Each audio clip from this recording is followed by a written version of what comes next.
Hello, everyone. Uh, so this is not something that is part of our normal schedule, but Nostalgia Critic made a terrible, terrible thing, and we're gonna watch it now. I am Well, to be more accurate, Lenny's already seen it. He's gonna watch us react to watching this. true. I am joined by Jalen Howdy, howdy, howdy. and Perry. Oh boy, this is gonna hurt, isn't it? Yes. Here's a quick question for you. Have either of you seen The Wall? I have heard of the wall. I did not know there was a. I have seen a wall, but I have not seen the wall. Oh boy. Have you seen The Wall, Jalen?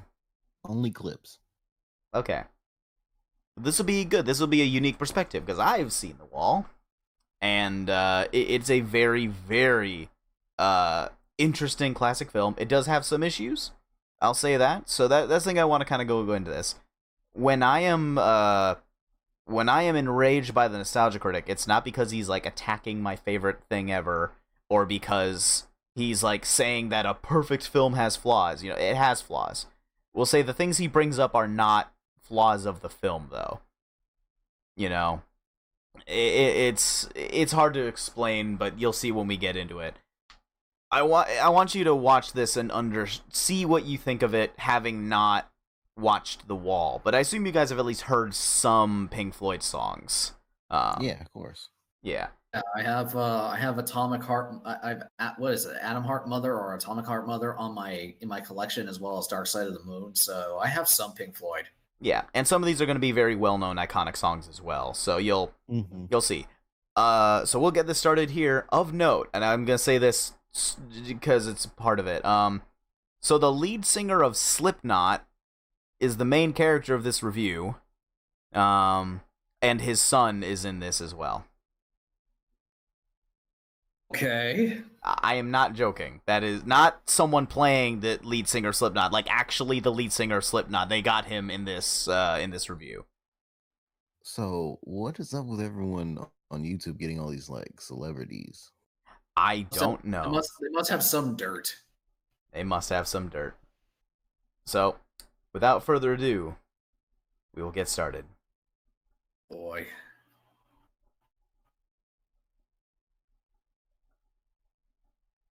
Nobody ever when it actually worked. I've never used it, so I don't know. Man, it's either that or Skillshare or Nord, like or Wikibuy. Yep.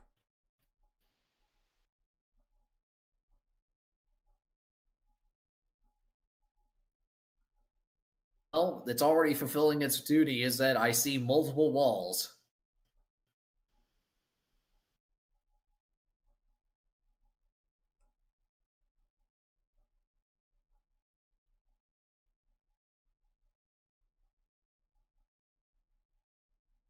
Oh man, we were just about to have some fan service shots. Mm-mm.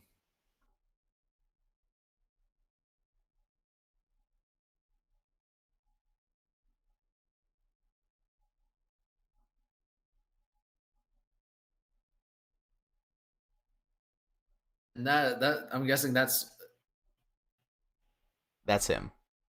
okay. I was about to say he looks like a slightly less baked Stephen Wright.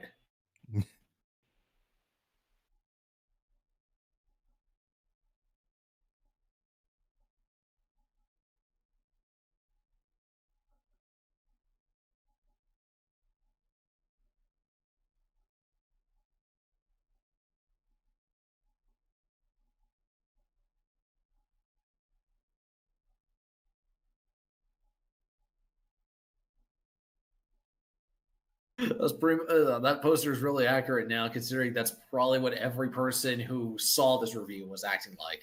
That's my face right now. Ah. The bootleggedness of this is just, Just wait. The singing gets worse. Heck was the editor for this? The same guy behind Terror at Blood Fart Lake? No. they know what they were doing. In Fair enough. Bloodfart Lake, I mean. Not this one. Mm.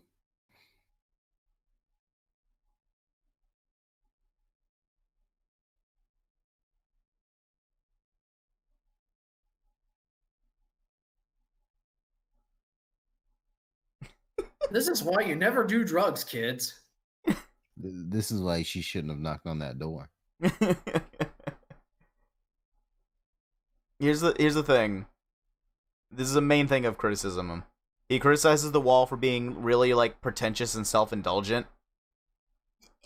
And then you have this? Like this isn't like up its own ass.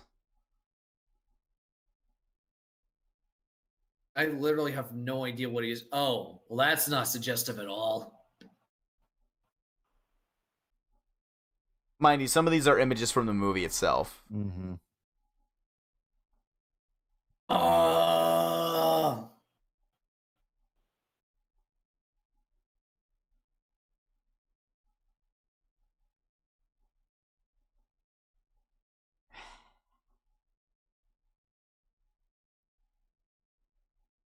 I wonder what the script for this was like. I was like, all right, we're gonna get the lead singer for Slipknot. We're just gonna have him sit there.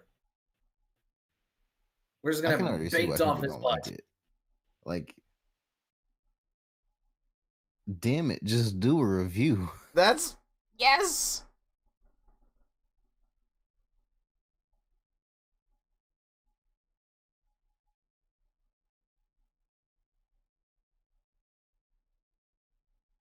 I literally have no idea what the heck is going on.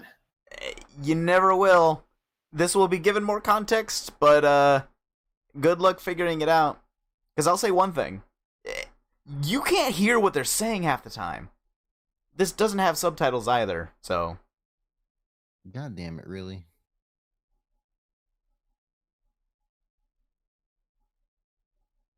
No subtitles? You literally could get anybody to do subtitles for you on YouTube. Yep. YouTube can auto-generate subtitles. Even if they can be hilarious. I mean, hell, they would probably be more legible than what half the crap in here is. Mm.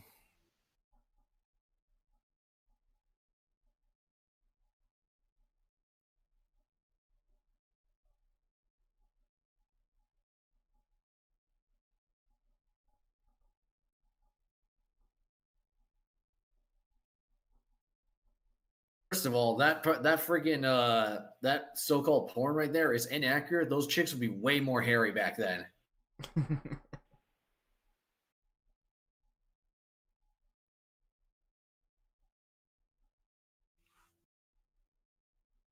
Oh, and that's the singer's son, by the way. Yeah.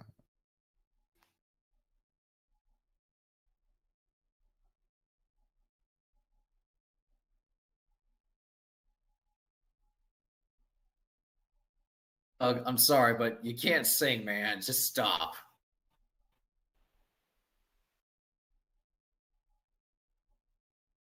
Like you in this review. Yeah.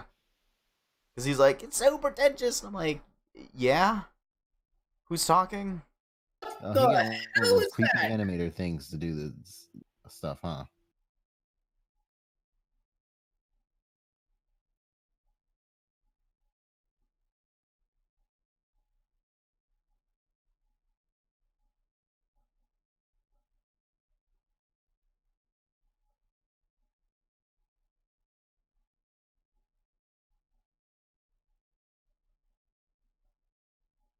Original. I'm laughing.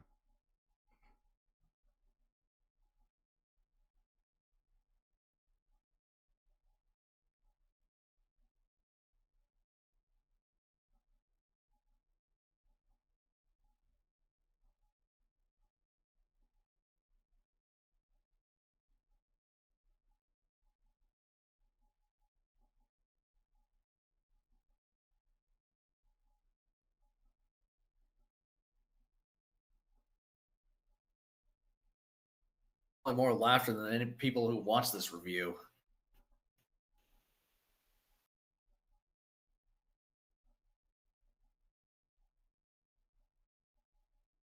Oh my god, this is some like 90s level CG.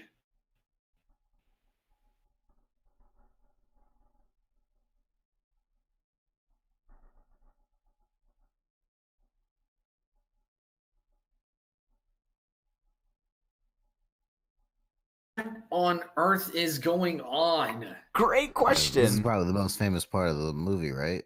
Yep. This is another brick in the wall. Mm-hmm.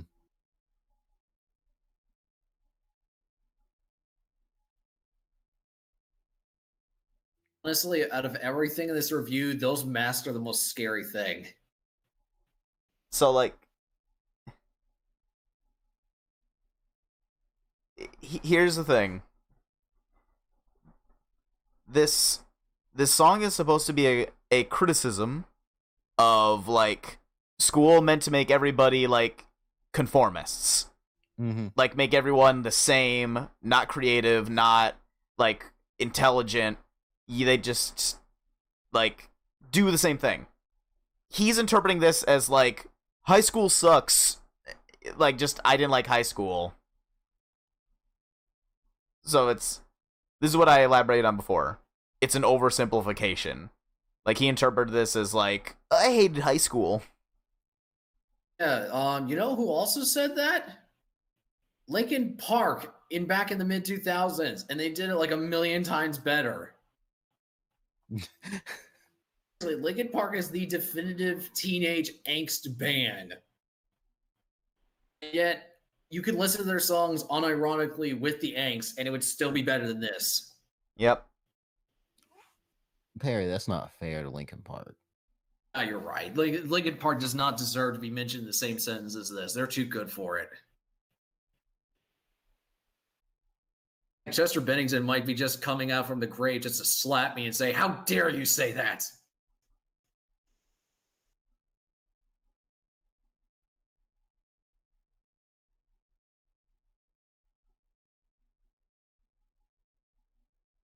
And now he's just spouting gibberish. See, I can't even understand half of what they're saying is the other thing. Like, even if I wasn't talking over it, I doubt you'd be able to either. Oh, I don't get it. I think it's their bad accents. Like, I mean, even the backup singers, I mean, you know?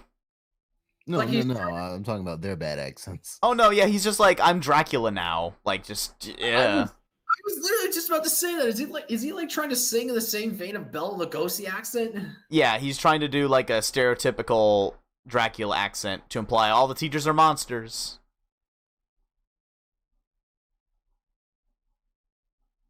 I don't know what's worse in this movie, the unintelligible dialogue or the CG.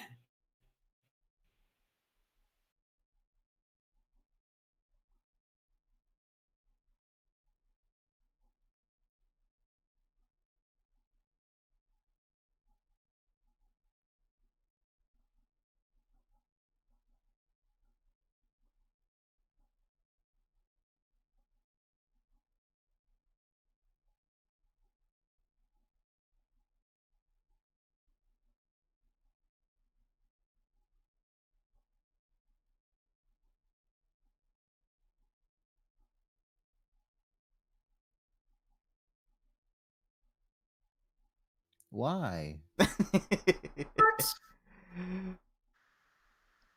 So then, this song is about World War II, but he implies that this previous song being about high school and this one being about World War II is like a comparison, like an equivocation. But it's not. Yes, Doug Walker, that is your ego. Yep. Also, this just. I'm not a good artist, but I could have drawn that better. Man. Maybe that was the point. It's hard to tell with this, though, isn't it? Mm-hmm. It honestly is.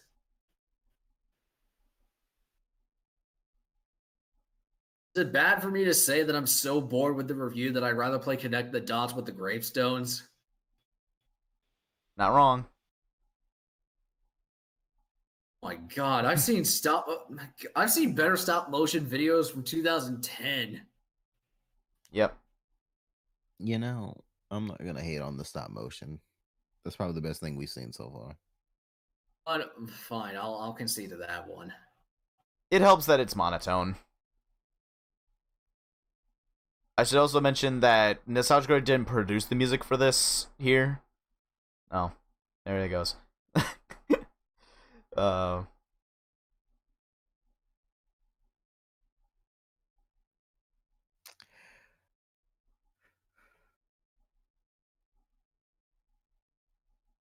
Or how much they had to pay that 3D modeler. A lot, because there's a lot of 3D in this.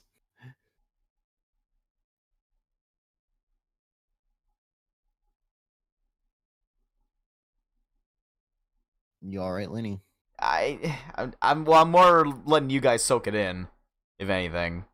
Like, some of the stupidest comments come when he's hardly intelligible. So, like, I don't want to talk over it.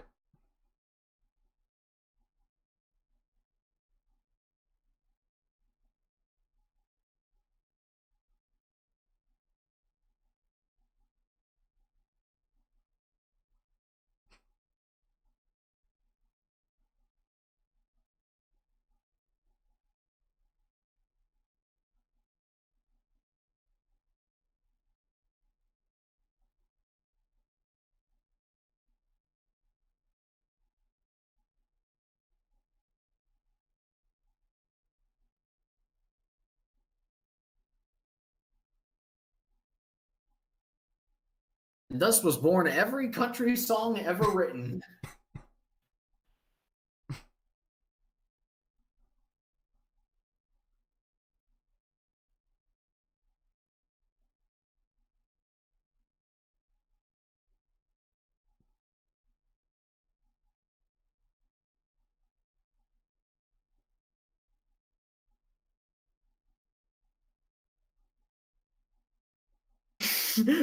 thus every person's reaction to this scene.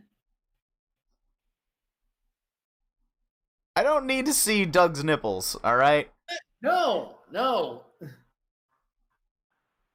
Okay, slightly better. Okay, seriously, is the singer for Slipknot just the audience avatar in this? Pretty much.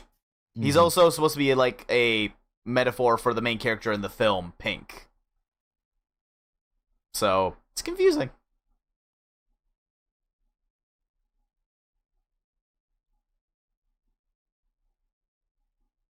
He's supposed to be supposedly for the audience of the film and not this review. So he's implying that the film is actually very boring and that people fall asleep around this part. Because there's a bunch of, like, mopey or slow songs.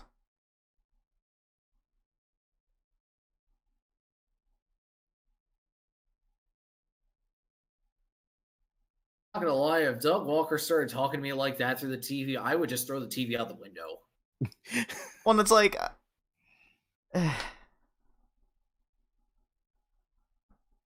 like, he's just talking about these songs being, like, like slow and boring and stuff, and I'm like, these are classics, you know? Hey You and Comfortably Numb are, like, classics, man.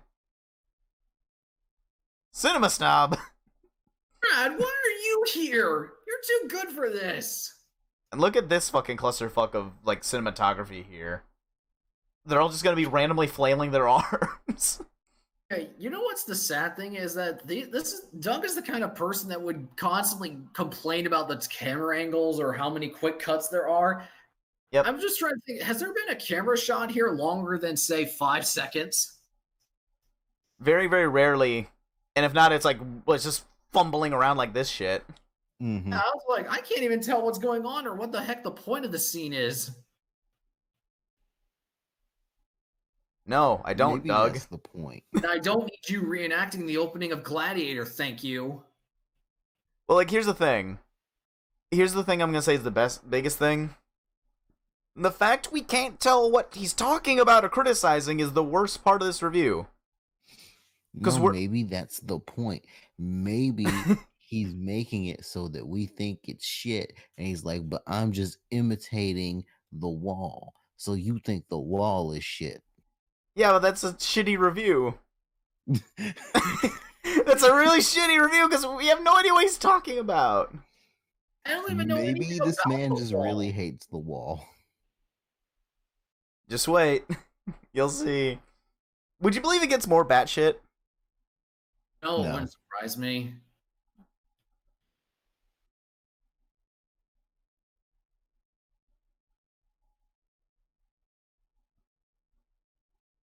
the hell?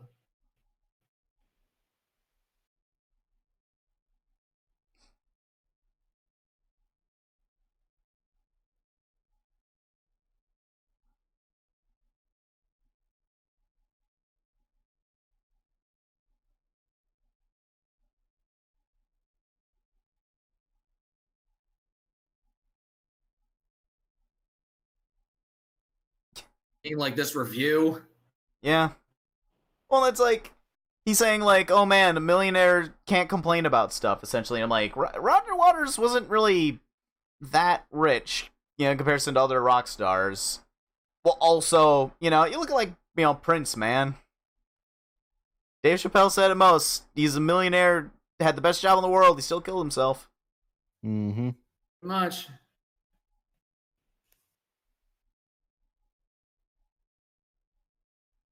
Also, I need to ask this, but why is there a random field goal in the middle of that hill? Couldn't tell you.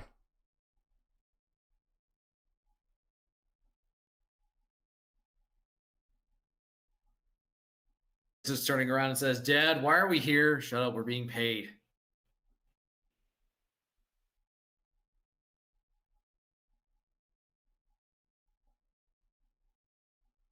I do think it's nice that they're both in it together. Yeah, that is kind of neat.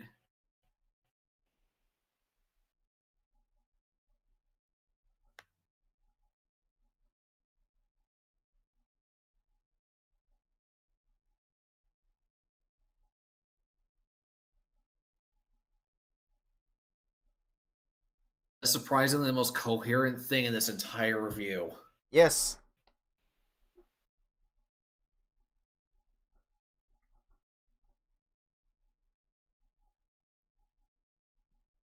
Oh, what is this? Going to be a whole going towards the light type of deal? Yep. Mind you, a lot of this imagery is just like aped from the movie too. So, understandably, you guys might not have the context for it. But again, even if you haven't seen the movie, you should be able to get enough context from what he's trying to do to know what his criticisms are, Like, 90% of the Nostalgia Critic videos I've seen come from films I've never seen. But he had stuff to demonstrate what the fuck was going on, Now this, I'm like, do you know, like, I'll just...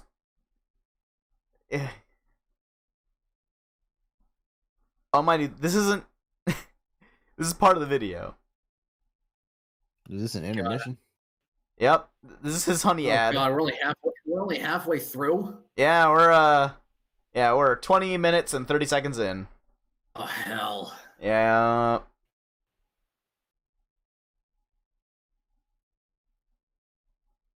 This is part of it. This is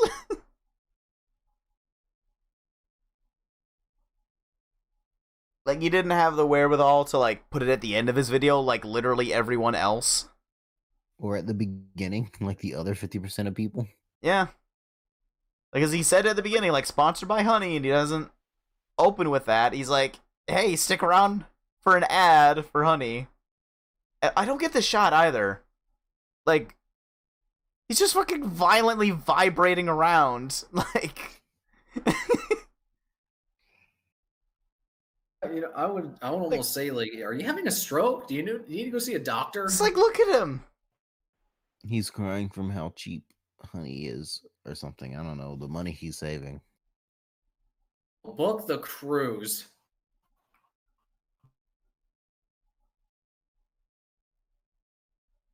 I don't get this, like, thought. Like, I don't get what him, like, having a fucking spasm does to, like, convince me for Honey. Like... This is an advertisement against Honey, because if it does... Well, no, because, like, look at him. He just looks like a fucking madman. I'm just like, no, I don't want to buy things from you, you schizophrenic. Honey, you say he's acting like a man. How's that different from what he normally acts like? Yeah, this is slightly more obvious. Because he's not wearing his hat. Is he usually like this? Okay, look, he's usually, like, weird and stuff. But he usually does it, like, in the character of the Nostalgia Critic. But this is supposed to be like, hi, I'm Doug.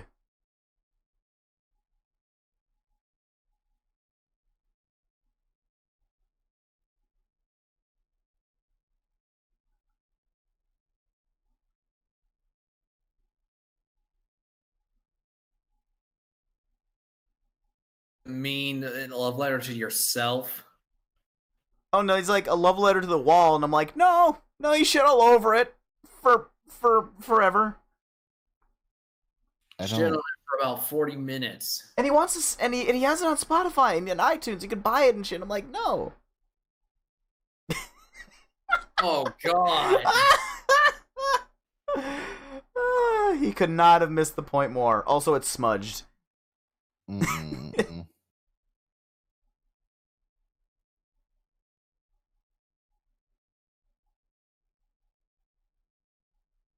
It just gets shorter. Might have.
I have no words. It's alright, Perry. People have their spines slide out of their body from sheer discomfort. I usually can't speak. So, you're okay. At least I can say my spine is still in my body.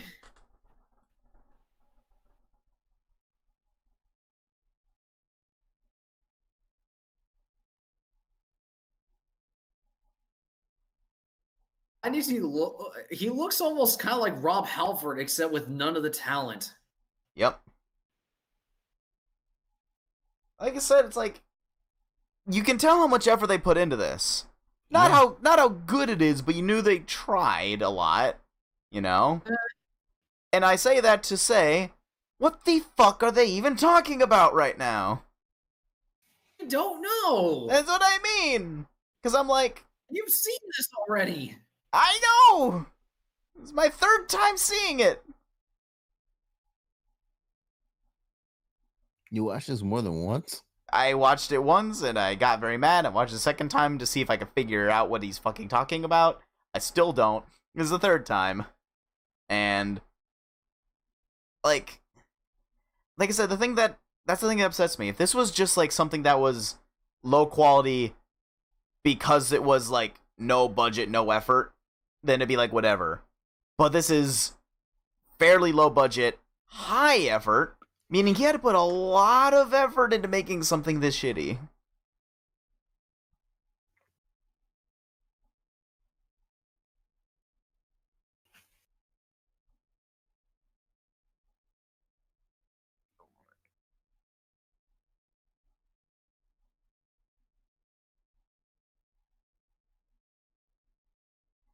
And it's like, I feel like he just put the criticism of the movie on pause to just make social commentary about, like, social media.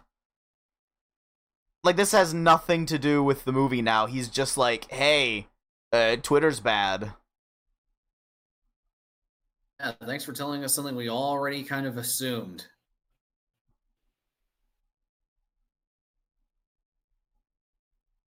Oh god, what the hell is that? You'll find out. It's gonna be really, really stupid. But you'll find out.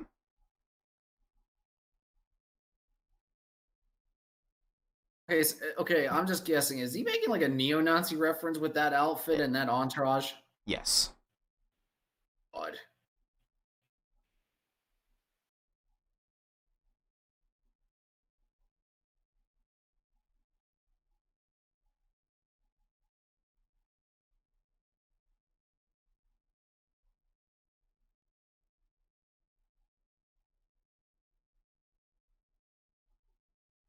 Finger's just like, why the hell am I here? Like, it was like, you know, bring the runtime down. It's like, you made a 40 fucking minute music video that's garbage, and this will become painfully just, like, aggravating at the end. Because after this, he actually says what he thinks of the movie. He has not said his true opinion yet. I don't even know if this. I can't even tell. Well, actually, no. Even if he does say it, I don't even know if I could make sense of it. This video is wasting my time. Yep, literally.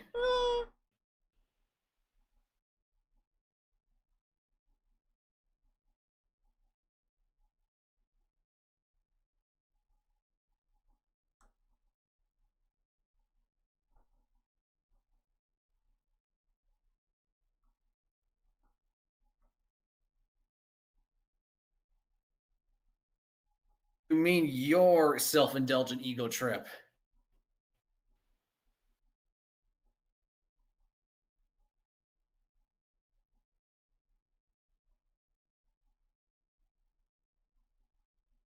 What is that nightmare fuel right there?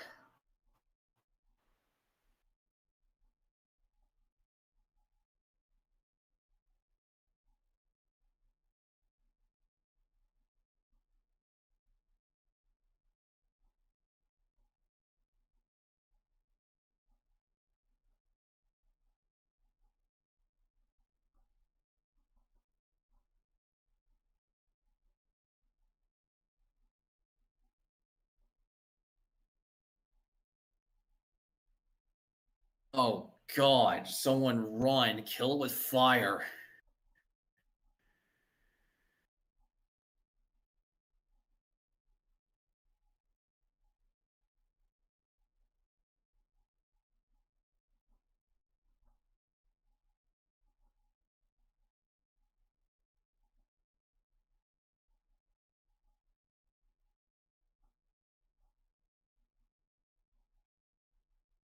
Can't anyone in this review just talk normally? To be fair, that's this thing's character.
Here we go.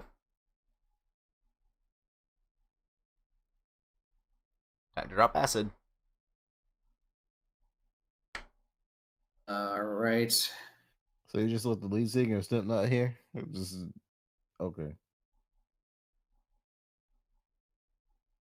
Kill it with fire.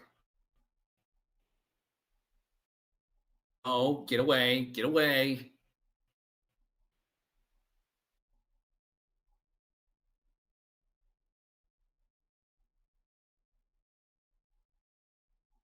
I like this one.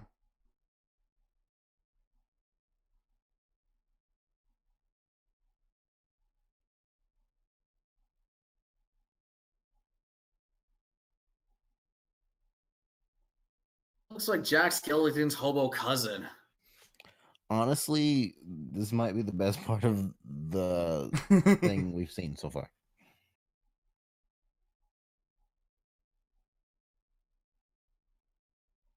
I'd agree if I understood a word they were saying.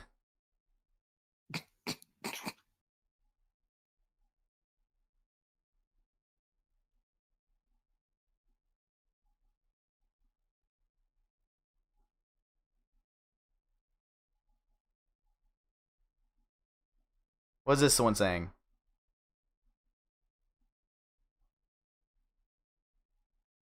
Okay. I have no idea. I literally have no idea.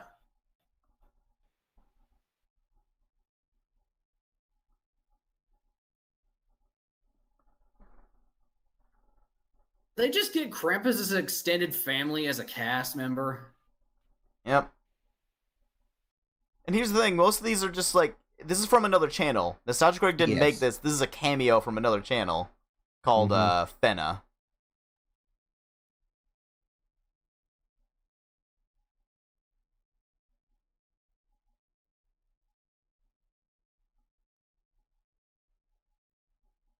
Need a visual offense.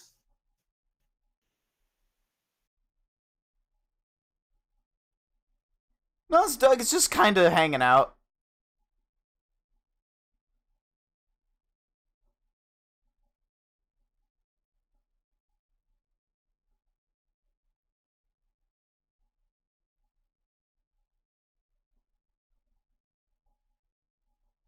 Okay, I legitimately have a question about this. Yeah.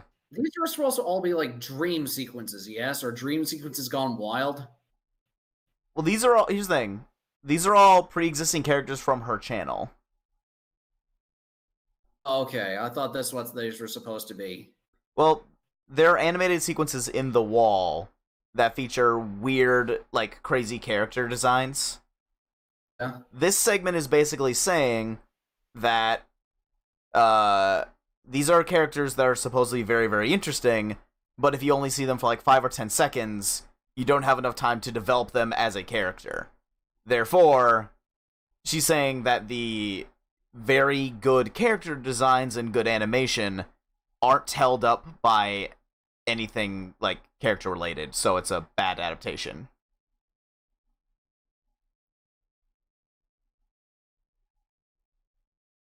Like, as in, she's saying it's wasted potential, essentially.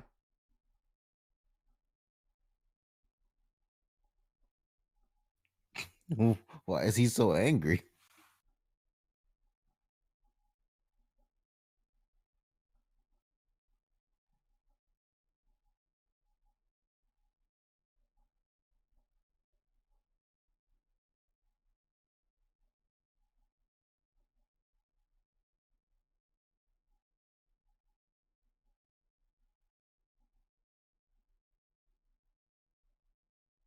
So, Slipknot guy's gonna talk in a very short moment, and he has the best moment in the video, one of my favorite lines from it. Okay, I'll take your word for it.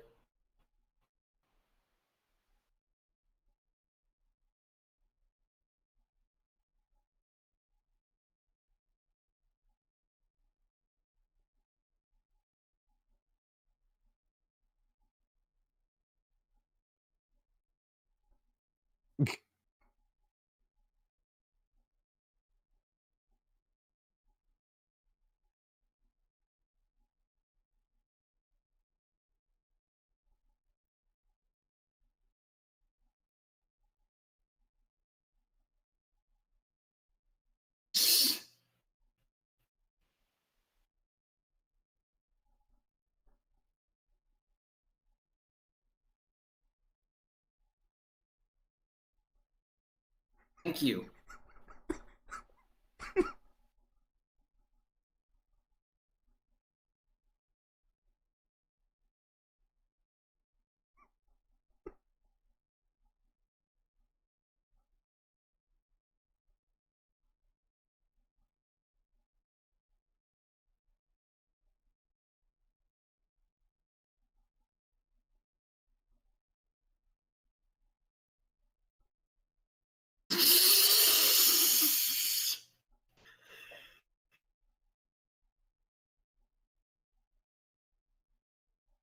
Okay, that's good.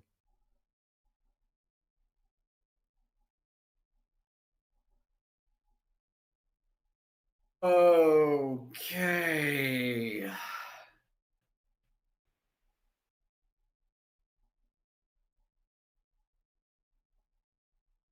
Then he get sued by Nickelodeon for that. No.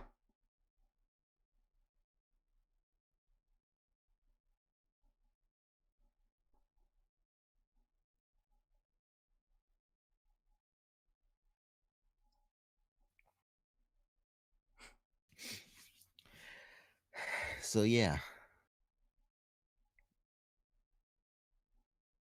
Oh man.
Lenny, why did I ask you? Why did I agree for you to waste my time? Holy shit.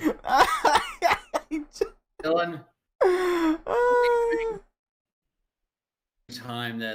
anytime Lenny makes me watch a shitty movie, I ask that to myself every time. In fairness, I gave you fair warning. I've told you that this is so bad that people who don't even watch him anymore come out of the woodwork to say, hey, that was fucking terrible. And I don't watch this guy normally. I stopped watching him years ago. This is like the first full video of him I have actually seen. you've never seen one of his previous like full videos before. I've only seen some clips here and there. I started one of his videos and then stopped it just because I want to do something else. Jalen, this is not a good first example. The bar has been set low.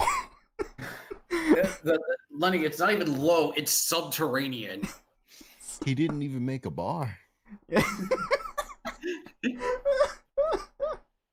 like the bar was a frozen log of crap. Oh, Jesus. God damn it. So, in essence, he made a very, very, very pretentious, long-winded, unintelligent series of music videos in critique of a very well-regarded and, like, well-made series of international famous artists with deeper meaning and symbolism. And then he said, the movie's pretentious. I'm not pretentious. And again, you were wrong. You look at just any given segment, and it's like you have one of two things you can look at. Like you either know exactly what criticism he's making, and you're like, Doug, that's retarded, or you can't understand what the fuck he's even going on about. Because like I'll tell you this, Jalen, you're right. That last segment with all the weird creatures and stuff, that is probably the most interesting and well-produced part of the whole video.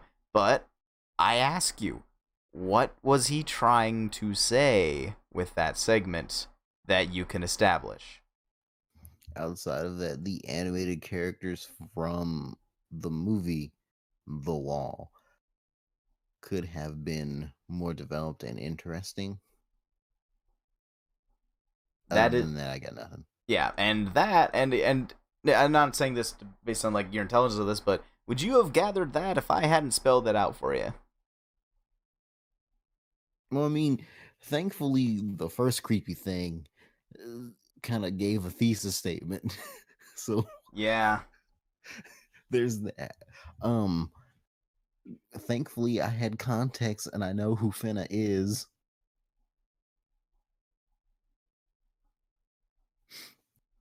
Well, that's Because good. I would have been like Perry and been like, man, what the hell? Well, I think Perry's already there. I'm sure Perry looked at all those and he was like, "What the fuck are these things?" My thoughts were, what is this nightmare fuel? Kill with fire. Whoever made these, kill it with fire. And I didn't realize Finna made so many characters. Holy shit. And his who the heck is this character? Who the heck is Feta? they're a digital artist. Mm-hmm. Like they make 3D characters, to my knowledge. I don't actually know for sure, but apparently they're a thing. And so when this review came out, someone basically said something along the lines of, "What the fuck are all these DeviantArt OCs doing here?" And then Fenna got really, really defensive and like, "Oh, just because they're different and not stereotypical doesn't mean they're DeviantArt OCs. You need to open your mind. You're so ignorant." And I'm like, you know. That is not a good way to approach that. I'll say. Like, I understand if someone is like criticizing your art and you're not fond of it, but it would have been better maybe to open a dialogue, because it seems like they had no idea who you are. Maybe just say, "Hey, that segment was my cameo. I make, I make creatures. Like I make videos about creatures. You can check out my stuff here and learn some more." Like, just anything but getting super, like, angsty and defensive, especially considering the backlash of this video. I mean, the like and dislike bar is clearly visible.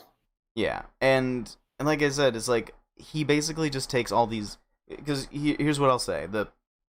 At its core, the wall is supposed to be simultaneously a life story of Pink, which mirrors the life of Roger Waters, as well as, because the idea behind the wall was like Roger Waters finding a disconnect between him and his audience.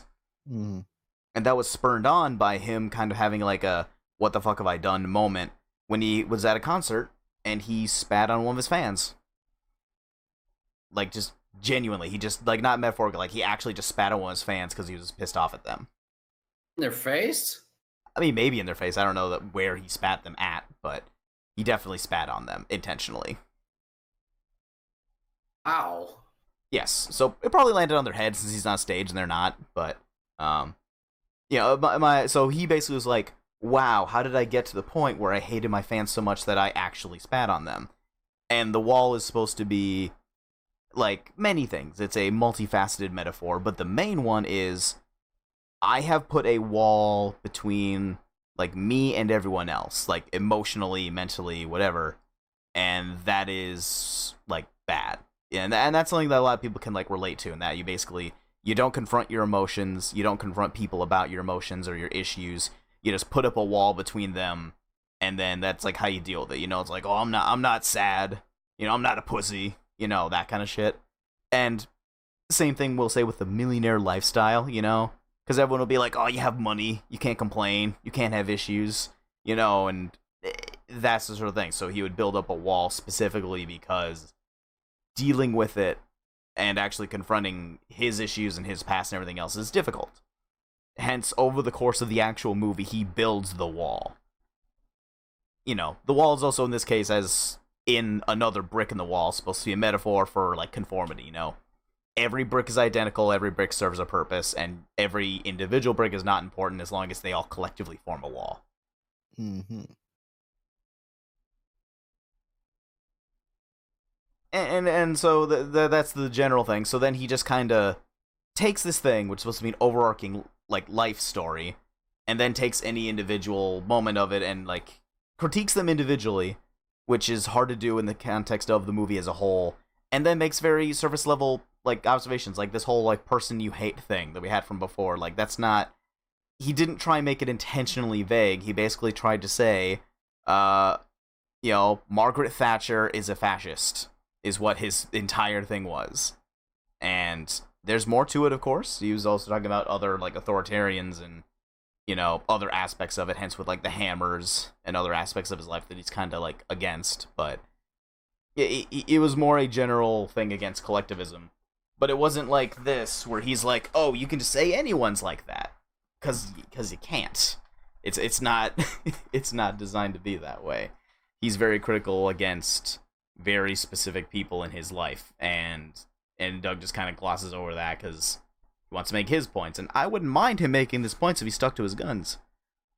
But you saw at the end of the video, he's like, I liked it fine. It's good. It's creative.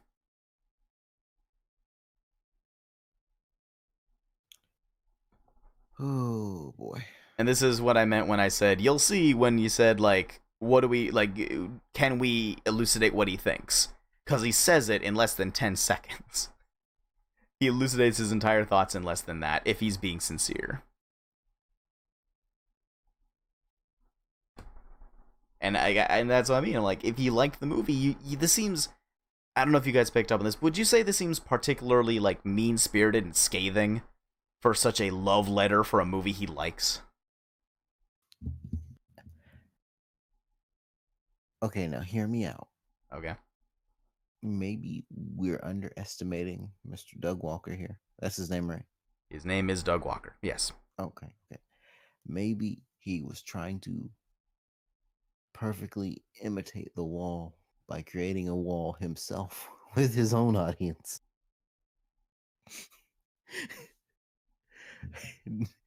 Just to say, because guess what? I think it fucking worked. And which goes to the genius of the movie that he is critiquing.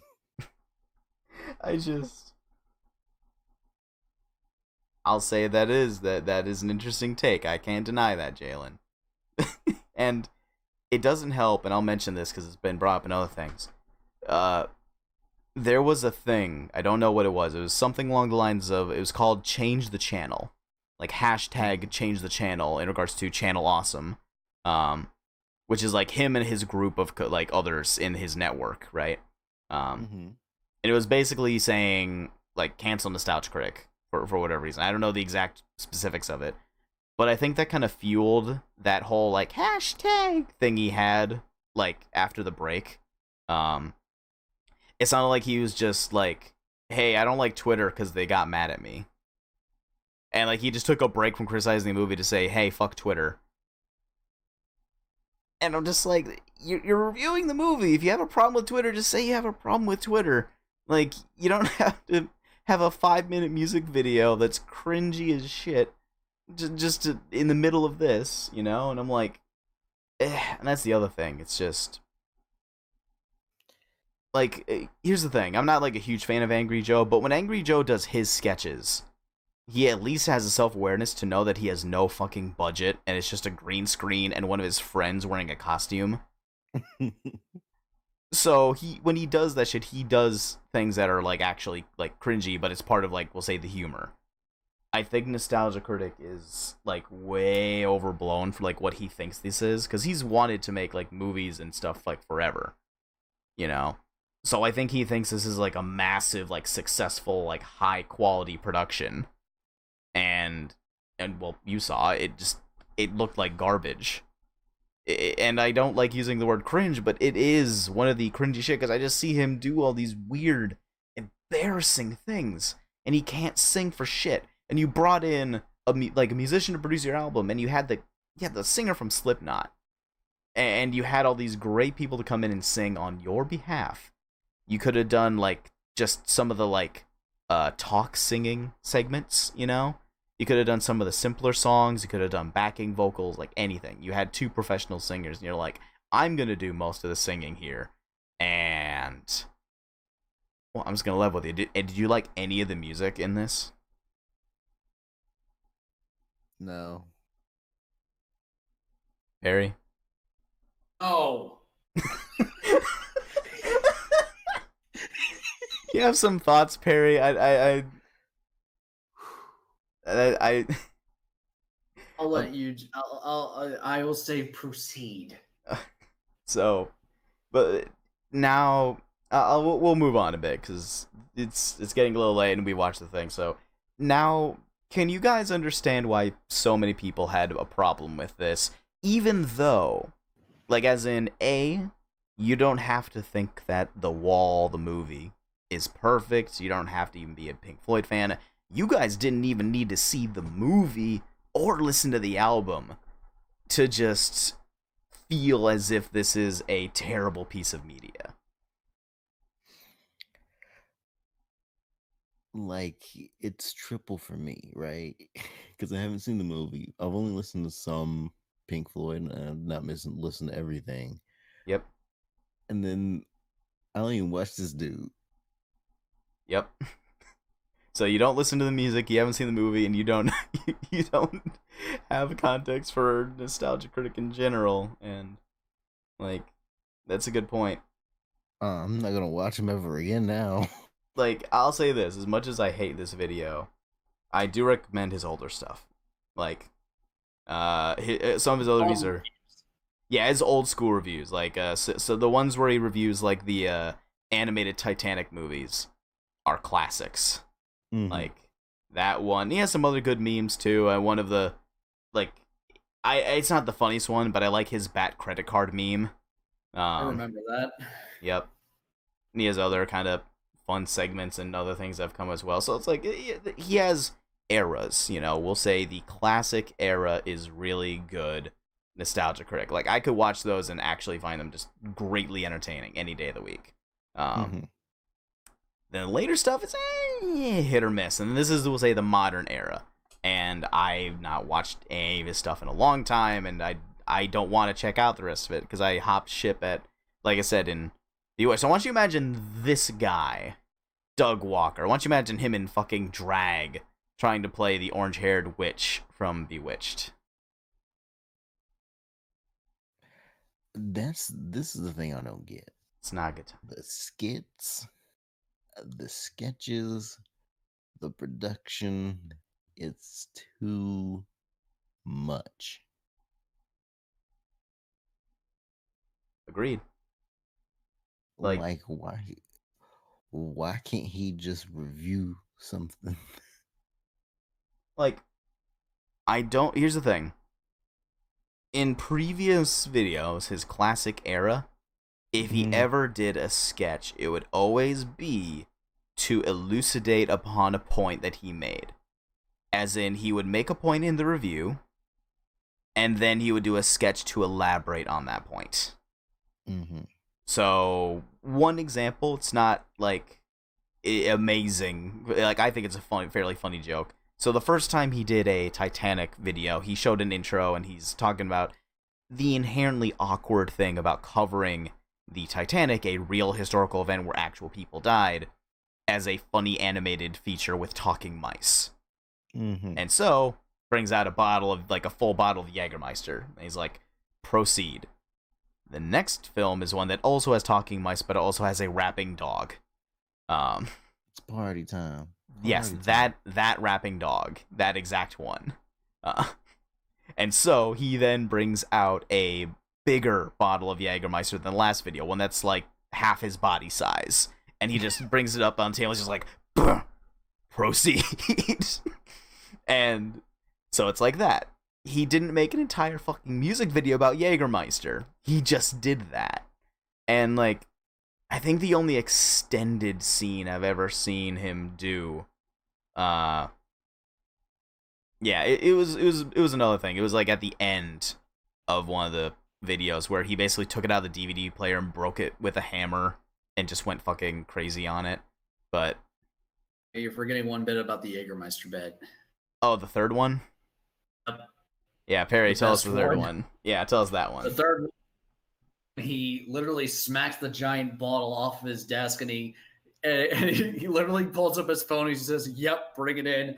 It's literally an aerial drop-off ship or carrier, and it's like two bomber ships, and it's just, or I think it's helicopters, I don't know, where they're literally carrying a gigantic ass bottle of Jägermeister on ropes, hanging it above him. The size of a building. And I was just like, all right, that's actually a funny running joke regarding the Titanic reviews. Yeah, that's legitimately funny. Like, if you watch all of those reviews in sequential order back to back, it's actually that's a good example of a running gag. It's And simple, it's straight to the point, and it's consistently funny. And it's nuts, and like Oh, Lenny, you were just describing the bit, and I was remembering it in my head, and I was thinking that was funny. oh yeah, no, he's got a lot of fun bits kind of like that, and like here there's another one, and this isn't the funniest thing ever. There's a moment where he's describing moments in the Felix the Cat animated movie, all right? And there's a point where like so many things are happening that are like non sequiturs, like things just show up out of nowhere, nothing's explained, it's kind of weird. And he, as a joke, says that like once he travels to this other world, he's in the random zone, and so he sings a parody of Danger Zone, where he's like, highway to the random zone, and like he just has all the crazy shit go on screen while he sings that. That is it. He just sings 2 bars of that, and then he moves on to the rest of the review. He doesn't do a full song, he doesn't have a music video, he doesn't have a set, he doesn't have a sketch. He just sings the bit that is pertinent to the joke. Done. And then moves on. Yes. He's so much snappier and efficient in his older reviews. And like instead you have like stuff like this. Like I remember his like Cat in the Hat review. He would have like entire like vignettes after things. Like you guys have seen the Cat in the Hat live action movie, right? Unfortunately. Regrettably. Do you remember the part where he gets kicked in the balls and they play Easy Like Sunday Morning and he's just like on a swing set and it's just like all like you know, bright and happy and such? Which I didn't remember that scene now that you mentioned it. Well, Nostalgia Critic saw that scene, and then he has like an entire thing where he like leaves his house and goes out into the field and like looks off into like the sunset, and they show him like actually going out there, and then someone has to call his phone and say, hey, you need to come back and finish this review, or bad things will happen. And like it takes up like a good like 2-3 minutes for him to do that one joke, you know? Like it would be fine if there was a payoff, because like I've seen like people do that where they'll like drive to the store and get something and then come back, you know? Like I remember a funny one I saw, all right? A weird thing happens, like an unbelievable thing happens, all right? Drives to the store, buys a bottle of water, comes back home, puts it in a cup, starts to drink from the cup, and then does like a spit take where it's like, you know, and then he goes, what? You know, so it's like a lot of build up for like a kind of slapsticky moment, but this wasn't that. This is a lot of build up for nothing. Like he was just like, I don't know what that scene was, so I'm just gonna stand in a field because I have the budget to shoot out in a field now. You know, so like that's the thing, is like he does these all the time, and as I mentioned before, he started adding more and more scenes, and they got longer and longer and longer, and now you get to the point where the last ones I saw were Bewitched and Mad Max Fury Road. Like Mad Max Fury Road is one massive skit. Like in this one, it's just one big long thing where he just has a bunch of characters and events and scenes and stuff, and it's like he just barely actually shows the movie or even like details it. He has a few. It's much better than this, I'll say. He actually goes into detail about what the movie is doing, and he says what's wrong with it, and you can understand what he's saying because he's not trying to fucking sing. So, yeah.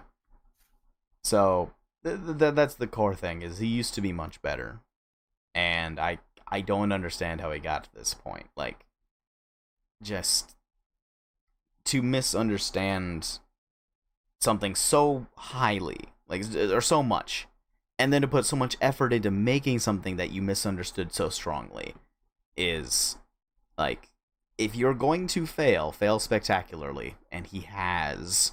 So points for that. Yep. But well, with that in mind, I want to hear some of your thoughts, Perry, because the reaction earlier makes me feel like you've got words. So I've said all I've had to say, essentially. Why don't you give us a piece of your mind?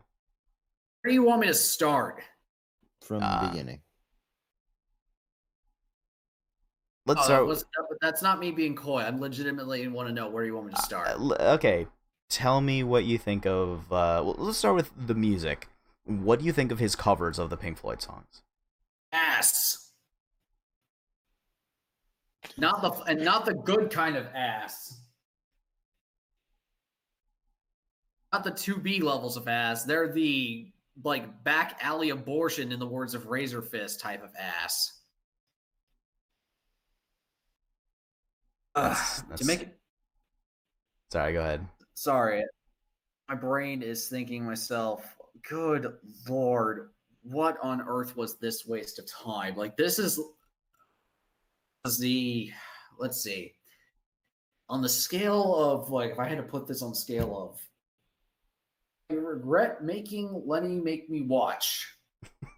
Where do I put this on the scale? Well, what is 10 mean I regret it the most, or is 1 mean I regret it the most? No, it's not even a number scale. Is it a time machine I bought at a yard sale? Is it a space travesty? Is it a terror at Blood Fart Lake, which is at the bottom of the scale because that was actually funny? Awesome. Oh, I'm thinking, where does this sit?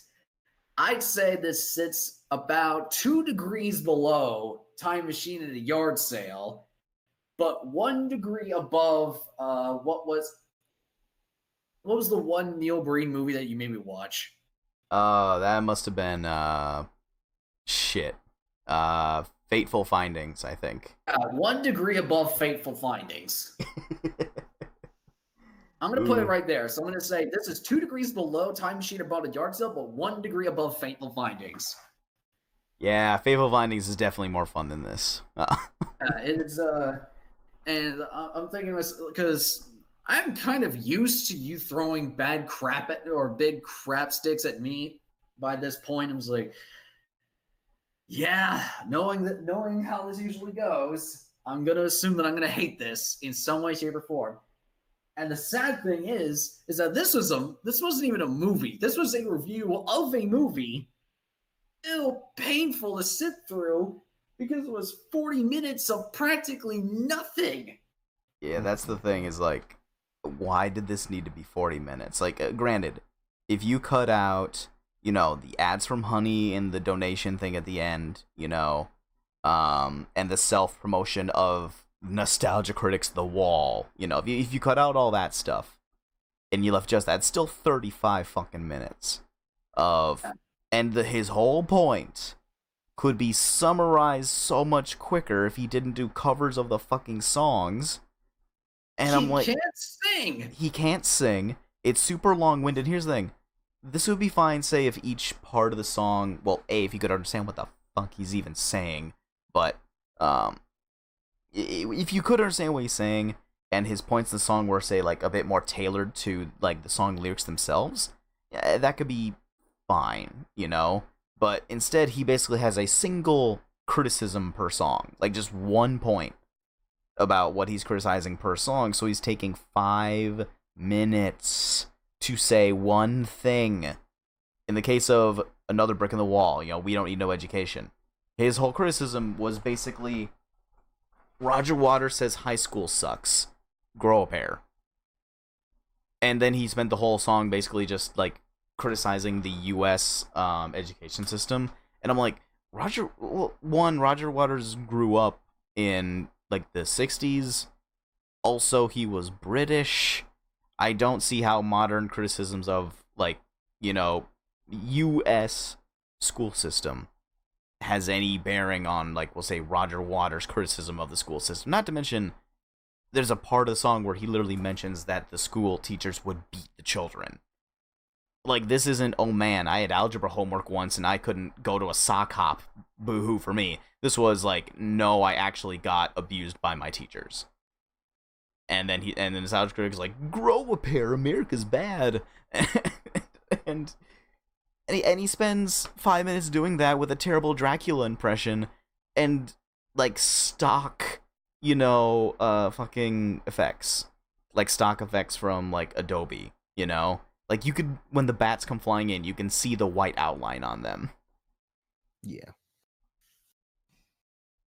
Oh, boy. That was some bootleg levels I haven't seen in a while. And so, okay, well, let me ask you this then, Perry. Of the criticisms you were able to figure out, which I'll say he's very incoherent in this, but of the criticisms you were able to figure out, do you think any of them are valid, fair, have a point, have some weight? Like, what have you? Do any of them seem good?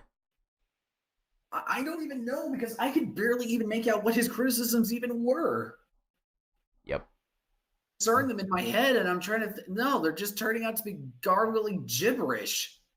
I have an easier time to try to figure out them if they were translated in Latin than they were in this. And that's why I love him at the end, and he's like, "It's a review." No, I was literally thinking to myself, my God, you are literally me right now. He was, and I'm like, I was like, I'm not even the biggest Slipknot fan. I don't have anything against Slipknot. It's just like, you know what? I'm gonna marathon all your albums just because you said that. Thank you. I'll listen to Slipknot. No, I will dock you points for the SpongeBob theme. I think Doug put him up to that. Like, I don't think he would have just done that on his own, you know? I'm not surprised, I would not be surprised. In fact, I'm going to say something I never thought I would say. Time Machine. Time Machine had way more coherent scenes than this. Oh, Perry. Oh, I am dead serious. At least in Time Machine I bought at a yard sale, I could tell what was going on. I could at least get an idea of what was being said and what the scene was doing and what was happening. I couldn't tell jack diddly squat in this entire review. No thing was intelligible. Not a single thing was coherent. And not to mention, by the time that they got to what was the other cameo's name? Fenna? Is that it? Yeah. When you were talking about how there was like, oh my God, they look like DeviantArt OCs. It's like, you know what? No. You know what they look like? Did concepts for monster designs for Courage the Cowardly Dog because it had better CG than this. Damn. And that was like intentionally held back CG just to like make it intentionally weird. Exactly. Oh, God. I'm sorry, but I'm not holding back on this one. It's like, no, I'm seriously, you literally just make dumb looking nightmare fuel for the sake of it looking creepy. Look at, I've seen, and let me put it this way. I know that some people have their very high opinions of furries. I get it. Furries can be a weird bunch. In defense, at least they can make their character costumes look aesthetically consistent and appealing and don't look like garbage most of the time when they put the effort into them. Yep. So, with that said, when you intentionally make a character look butt ugly like this, I'm just thinking to myself, I don't like this. I want to punch its teeth in and kill it with fire. But it's meant to be ugly. It's meant to be weird and crazy and imaginative. Like, no, you made it ugly as sin. I'm sorry, but I can take a look at, I usually like crazy monster designs. I usually like things that are bizarre and weird looking. But this one, it's just like, you just made a bunch of SCP rejects. I usually can't stand that crap to begin with.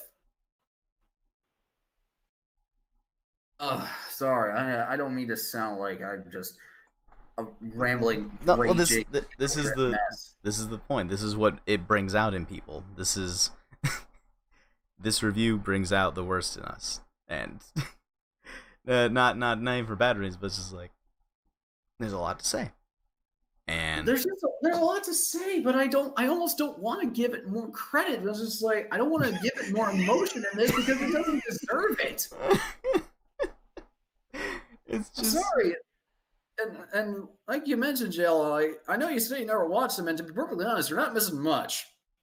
I stopped watching Doug's reviews around the time of his Dark Knight Rises review, when he was doing it as the bum, that was the part. Like, if you watch that review, that's sort of the one that the straw that broke my back. I'm just like, I can't deal with this anymore. I can't deal with this. Like, your analysis and attitude about it.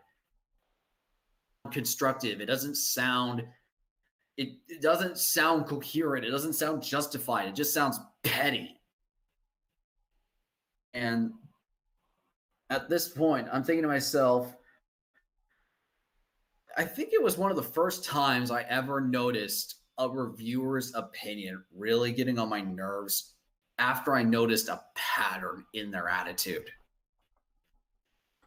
And that's when I know I've mentioned this before in our own conversations outside of this. Whenever I've mentioned when it's gotten always to a point where I watch a certain YouTuber, I always notice a certain thing that they do, and usually it just annoys the crap out of me when they do it so much. The first instances I ever noticed where that happened, or I became self-aware of it. Mm-hmm. And it makes me sad to see, like, because I used to enjoy his reviews quite a bit. Like you mentioned, Lenny, the classic nostalgia critic stuff. Like, I remember some reviews, it was like, yeah, I genuinely enjoyed that. Or reviews where I thought it was like, hey, that's actually a very funny skit or a funny joke. Yep. Then I was like, okay, it's a joke to pace things out, and then we move on. And it's like, here's the thing that I see with it. It's like, I shouldn't. Okay, this review, the fact that I'm thinking more about the structure of the review than either, say, like, the criticisms themselves or the jokes themselves. Because, like, here's the thing, just not that it's like a direct point comparison, but like, if I'm thinking about, say, Scott Pilgrim, I'm not thinking about the sets, I'm not thinking about the cameras, I'm thinking about the jokes. I'm not thinking about, like, the pacing of the movie. I'm not thinking about, like, how the scenes were, like, constructed or anything, you know? I'm not thinking about how good the CG is, you know? The point of a, movie, at least, is, generally speaking, in this idea, to be distraction / immersive. You know, some of his best reviews are ones where I just coast along and I'm not sitting there thinking what's wrong with his review. Like, I should never be sitting here thinking, what are the problems with this critic? Like, a critic is basically supposed to just say, hey, here's what's wrong, or good, if they're, like, a positive, person, with this product. To elucidate thoughts on whatever the media is at the time. It's like any good argument. You present your thesis statement, and you present your evidence for said thesis statement to enforce it, and then you acknowledge your counter argument, and then you present evidence to counter said counter argument. And it's like, you should have the least number of obstacles for that. And now here's the thing, though. Nostalgia Critic is technically, as much as he is a critic, he is also a comedian. Like, as in, he does these for the sake of entertainment. I think it would be an interesting thing to say that he does not, for these reviews. Because, like, if he just told no jokes, it'd be like, whatever, But most of the people in his circles do jokes. Like, even when you look at Cinema Snob, Like, Cinema Snob does very, very few sketches, if any, in most of his reviews. And for the most part, I generally, these days, I also, like, stopped watching Cinema Snob, but back in the day, I took me a lot longer to hop off of him, because if he ever made a joke, it would be just that. He would tell a joke, he wouldn't make an entire fucking set out of a joke, and then he would just kind of go back to, like, showing clips of the movie and talking about it.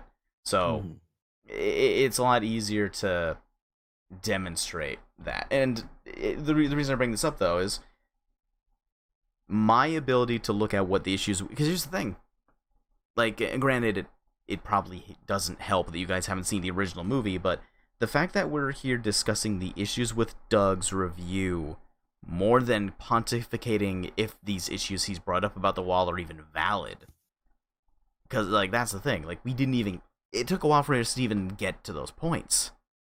Like, whether or not his criticisms are valid at all is, like, tertiary to everything else that's, like, fucked up about this particular video.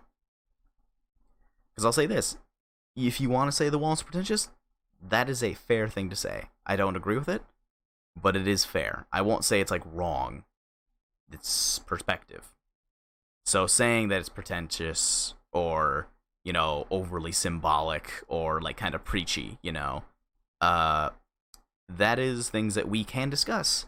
We didn't even get that far. Like, he could have just kind of gone into that with like a few things. Instead, he's like, no, I'm going to make an album. Then everyone will hate me. It'll be great. Just you watch. Oh, boy. So, well, I think that's pretty much all the main points. But, Perry, have you said your piece regarding this? I've more or less said what I've wanted to say. I'm just now, granted, anyone comments on this review, they're probably going to think that I'm a pretentious asshole for saying all of what I've just said. And you know what? Completely fair if they say it. I will not criticize them for it. I will not hold it against them. But I just, it's points like this that make me enforce my statement of not giving a crap of what reviewers usually have to say, with very few exceptions. Yep. Mostly because it seems like they're so full of their own opinion. It's like, well, he was like, well, I've built up this wall and this opinion of my, or my opinion is right because of this and that. And it was like, just being a douche. You're basically putting yourself in your own echo chamber, which you yourself made fun of in this review. Yep. Fun of yourself, but really you're just stating the obvious that anyone with a brainstem could figure out. Is like, no, you are full of yourself. It smells like roses, but it doesn't. Still smells like shit. Yep. So, yeah, if I didn't have enough reason to not give a crap about what Nostalgia Critic does going forward, then I just have more reason now. Yeah. So yeah, something that was less coherent than Time Machine at a yard sale, but here it is. And Jalen, do you have any closing thoughts as well? That was 40 minutes. Yes. 40 minutes that we will never get back, Jalen. That collectively means we've lost 80 minutes together. So now we have to find a way to punish Lenny for let's see, for 40 minutes, 120, so 80 minutes. We had to punish him for an hour and 20 minutes. That's it, Lenny. We're watching the most lowbrow, pointless, etchy thing I can think of. You're gonna have to find. You know what? I might revoke my statement about making him watch Quasar Stigmata because of this. No, you brought this on yourself. I can't even say no, don't. You might just revoke my statement. Because here we are. Oh, God. Find a collective punishment of 120 minutes. You know, something dawned on me. No, 80 minutes. 80 minutes. Yeah. Something dawned on me. He criticizes Goodbye Blue Skies being an Oscar bait song. Mm-hmm. But the song was not made for the movie. It was made for the album, which came out years before the movie. So it was just like a regular ass song. I'm like, how the fuck can a song be Oscar bait if it was like just on a regular rock album and then you put it in a movie? Grammy bait. Doug is fucking retarded. I accept my punishment. We'll need to think of a punishment, Jalen. We will need to combine forces to find something that will make Lenny suffer through this. Shoot, I was just joking, but yeah, sure.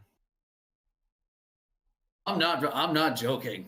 I'm not joking this time. At the very least, it should make some entertaining content. So, Anything else you guys would like to add before we close off this session? Guys, don't watch the actual video. Just listen to this and pretend you watched it. I feel almost compelled to say, like, no, like, watch the video while listening to this, but form your own opinion, because that's the point of watching anything. Form your own opinion. Don't just take someone else's opinion and have it shoehorned into your face. You deserve better than that. You deserve to have your own opinion. I agree. I'll also say go watch The Wall. It is a very, very intriguing and important piece of art culturally, and it's just a good movie. Granted, I'm a huge Pink Floyd fan, so I'm biased, but here's the thing, hear about this. Go listen to just Pink Floyd in general. Yes. Yeah, that too. Just so way more. You could listen to 40 minutes of Pink Floyd, and you have a way more productive use of your time and a way more enjoyable use of your time. Barry's right. You listen to Dark Side of the Moon. You listen to Wish You Were Here. You listen to Animals. You listen to The Wall. Maybe listen to Division Bell.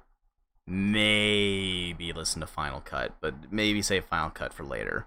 Like don't start with Final Cut. Like that is not a good thing.